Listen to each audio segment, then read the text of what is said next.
Ladies and gentlemen, fight fans all around the world, you are watching What You Need.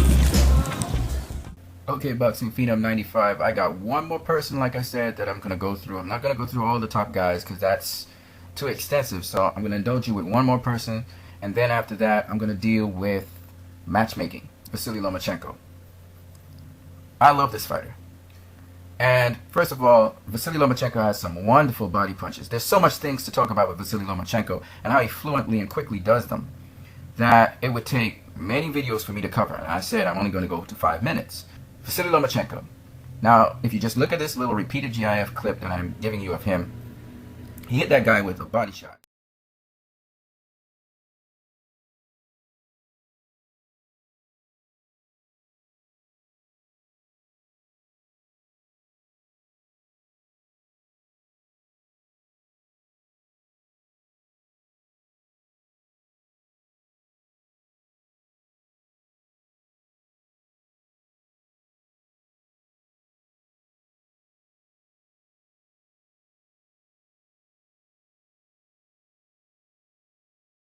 And it's a delayed reaction, okay? The left hook to the body.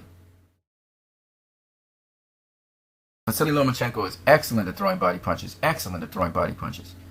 You know, in his last fight there, with his last opponent, he threw a body punch, a series of body punches actually, that took the guy out.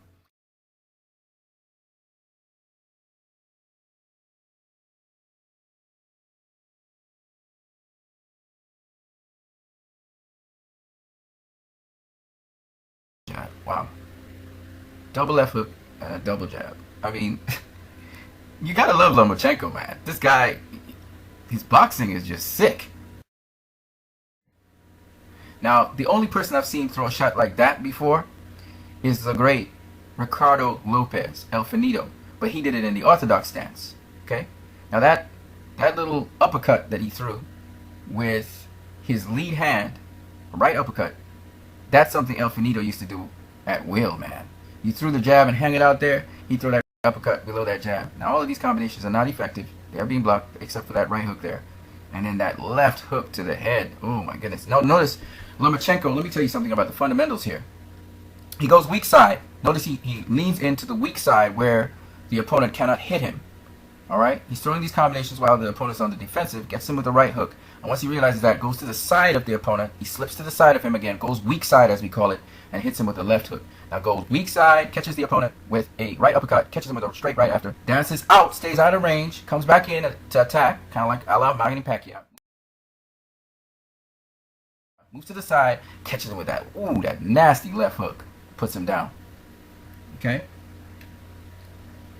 So the fundamentals is, once you launch your attack, stay on the outside, just in case your opponent wants to counter you. Comes back in on the inside, throwing combinations to keep your opponent's hands at home, and then he hits him with the crushing shot that he really wanted to hit him with. So Lomachenko, really, it's the body shots that really hurt his opponents.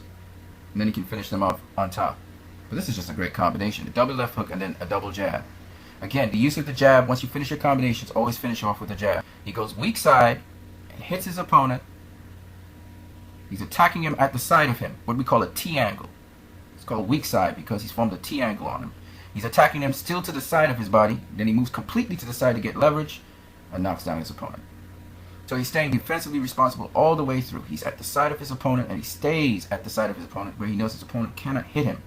Stays outside of range, comes back in to the side of his opponent. Notice he's staying to the side of his opponent. Moves completely to the side to get leverage for that knockdown. So, as a boxer, you don't try to stand directly in front of your opponent, like Brandon Rios was trying to do.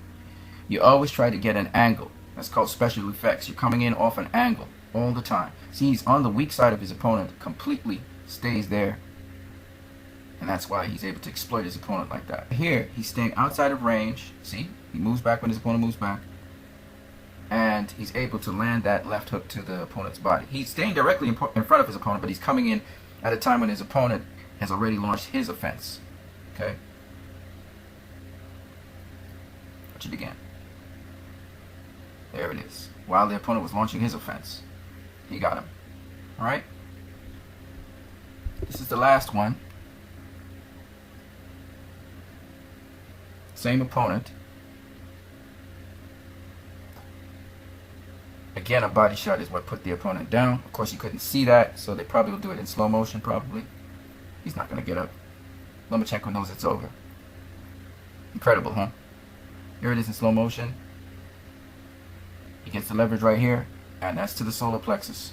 And that will take the win out of anybody.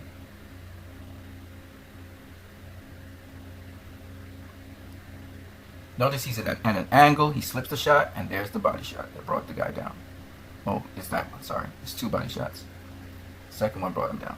So you're watching it in real speed. He hit him again, and then he hit him second time, and he goes down. Notice he's pivoting the guy, so the guy is turning at the same time.